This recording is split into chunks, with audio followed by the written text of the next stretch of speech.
Mayong adlaw sa tanan mga kajadisi. So welcome sa ato ang channel o kini ato nga channel do nakita yung mga upload nga mga sambingay about sa Kristohanan, and pwede po ni magamit nimo as a preaching illustration kung usa ka leader sa church, usa ka magwali sa pulong sa Ginoo.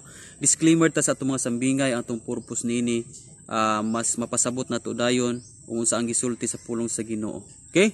So kini atong sambingay karon ato kining gipahaom labi na karon naagyoy mga Kristohanon nga bisan dugay na sila nangalaga dili pa gyud sila kapasaylo sa ilang nakaaway, sa ilang na kanang nagkabangi. So kita mga Kristohanon need gyud ta og forgiveness. So nini nga sambingay masabtan nato kung unsa ka importante ang forgiveness gyud. Okay? So inaani ang senaryo sa mga sambingay. Adunay usa ka church na usa ka simbahan nga adunay nagkabangi nga mga membro, mga tigsimbahan.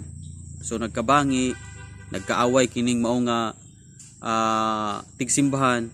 Ang naitabo, ang usa dili na musimba, ang usa musimba.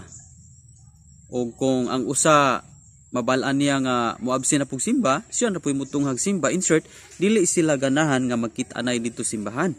Kaya na sila kasing-kasing nga dili makapasaylo. So nagdistansya anay sila. So wala nakaagwanta tong usa kay murag sakit gyud kaayo niya nga basi unya og maatol nga magkadungan sila og simba didto. So ang gihimo is nanarbaho ang usa. Nanarbaho ang usa mo'y nabilin. So pagkabalo sa usa nga nanarbaho na tong iyang kaaway, siya nga nabilin, wa na siya absent sa simba. Sige na siya og simba. Kay atong naa pa, sige siya absent. So, niabot ang Pasko, Disyembre, katong nanarbaho ni uli. So, sayon mangunta nga sa panahon sa Pasko, sagaran gyud nagatuo nga mao ni ang panahon sa pagpinasaylo ay. So, insert katong nanarbaho naka-realize nga moadto gud sa church panahon kay nakauli man siya. So hinaot siya nga katong nabilin nga nangisog pa niya maulian na. Pero naara gyud ang pagdumot atong nabilin. So katong bisan tigsimbahan tong nabilin pero ay pagdumot ra gyud nga nabilin niya, wa pa gyud nawala ba. Pero katong wala na nagsimbahan, nakarealize sa ditong narbaho nga uli siya, kinahanglan nga pa at tulon nga nag-Disyembre kay para magkapinasaylo ay sila. So tuod man nakasimba silang duha. Nagkaabot sila sa church ana nga time sa Pasko. So ang topic sa pastor nagisgot og forgiveness. So muto nga pag after sa sermon naga-encourage ang pastor nga kinsa katong naay nakabangi, syempre nakabalog to para masitol down pud silang duha. So wala nagilain nga napasabtan kundi sila jung duha. So moto nga gi-challenge sila sa pastor nga moadto silang duha sa tubangan ug ipakita nila sa kanaghanan nga magkapinasaylo ay sila. Okay, so ang una dayong ni forward katong naabot nga gikan nga narbaho. But katong usa nagpanuko og forward, murag naapag gyud siya ulaw kalagot naapag gihapon. Pero napugo siya og forward, adto siya didto. So ni-challenge na sa pastor nga okay, paghalog mo, gaksanay mo, pagpakita kini nga nagkauli na gyud mo sa mayong kabubuton. Moto naghalog sila, gako sila. Palakpakay na ni mga tao. Wow, praise God, naulian na gyud sila. So palakpak ni mga tanan nga ginsakupan. Kay nindot kaayo daw wala nakita nga naghalog na, hilakanay na. So, tanto na lang pinalakpakay igsuon na gatan-aw ang pastor palakpak. Hilakanay na itong uban sa loyo kay lagi nindot kayo ang sitwasyon kay nagkauli sila. Pero natingala sila ang pastor o katong mga kaubanan simbahan, natingala sila nga murag dugay mang naukang sa paghalo. Halog ana. Dugay mang naukang. Agoy igsuon ko. Mao dayng dugay nga naukang kay katudeng dalunggan sa usa hapit na di ay maputol. Kay giangkab di ay atong usa nga dili makapasaylo. Sakit kayong pamalandungon igsuon. nga baling pinalakpakay na pero tingala silang dugay mo na ukang pagtan-aw di ay nagdugo na itong dalunggan sa usa. Kay dili pa day kapasaylo tong usa, giangkab gyud niya tong dalunggan. Grabe igsoon. So dinhi lang kita kutob sa tong sambingay natay makutlo ni nga lison murag kalatawan itong sambingay karon.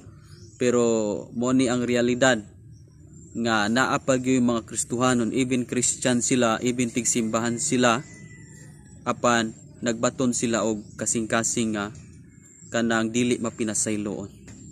Kining kasing-kasing nga dili mapinasayloon, balabag yun ni sa atoang mga panalangin mo pabor nga ihatag sa Ginoo unta nato.